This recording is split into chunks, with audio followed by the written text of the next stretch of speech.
दैनिक जागरण संपादकीय डिक्टेशन में आपका स्वागत है। डिक्टेशन 10 सेकेंड के बाद स्टार्ट होगा।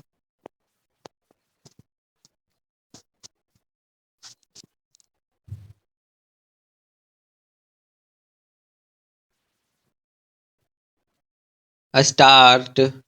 जैसी आशंका थी वैसा ही हुआ। कांग्रेस को अमेरिका के साथ होने वाला व्यापार समझौता भी रास नहीं आया। जैसे ही अमेरिकी राष्ट्रपति ने भारतीय वस्तुओं पर टैरिफ 50% से कम कर 18% करने की घोषणा की, वैसे ही कांग्रेस ने आपत्तियां उठानी शुरू कर दी। यह सही है कि व्यापार समझौते संबंधी ट्रंप की पोस्ट से कुछ सवाल उभर रहे थे, लेकिन इन सवालों का जवाब मांगने के स्थान पर कांग्रेस नेता इस नतीजे पर पहुंच गए कि प्रधानमंत्री मोदी मजबूरी के कारण इस समझौते पर सहमत हो गए। राहुल गांधी ने तो यह कहने में भी संकोच नहीं किया कि प्रधानमंत्री ने किसानों की मेहनत को बेच दिया। कांग्रेस को इस समझौते को लेकर बनी सहमति पर आपत्ति उठाने की इतनी जल्दी थी कि उसने न तो यह देखा कि अमेरिकी राष्ट्रपति की पोस्ट पर भारतीय प्रधानमंत्री की पोस्ट क्या कह रही है, और न ही वाणिज्य मंत्री के जवाब की प्रतीक्षा की।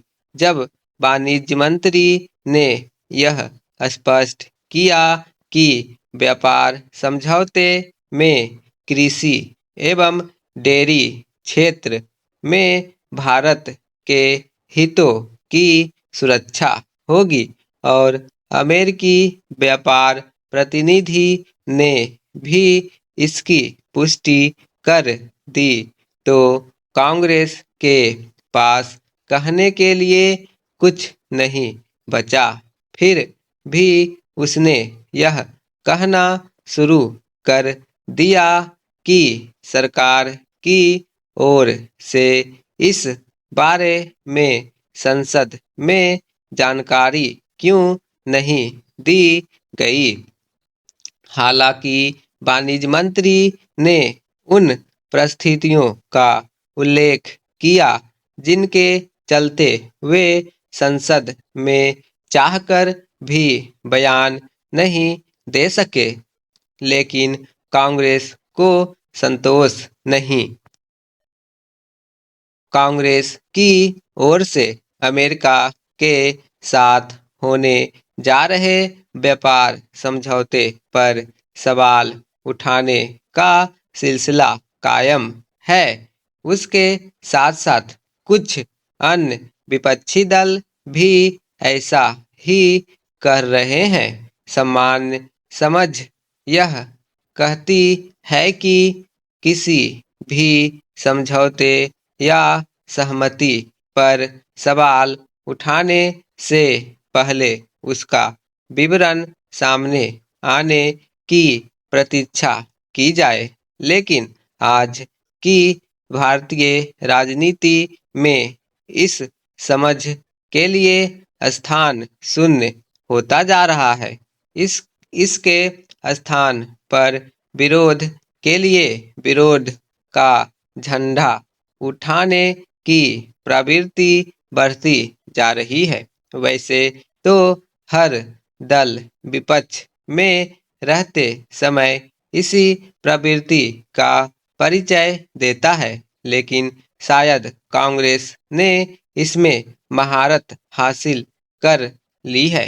इसी कारण उसकी आलोचना, निंदा, चर्चा में तो आ जाती है, लेकिन वह ना तो कोई प्रभाव छोड़ती है, ना किसी सार्थक बहस को जन्म देती है और ना ही सत्ता पक्ष को अपने रुख रवैये पर विचार को बाध्य करती है। विडंबना यह है कि चुनाव दर चुनाव पराजय के बाद भी कांग्रेस यह समझने को तैयार नहीं कि विपक्ष का काम केवल खोखली आलोचना करना या फिर सनसनीखेज आरोप उछालना भर नहीं है। सरकार के हर फैसले का हर हाल में विरोध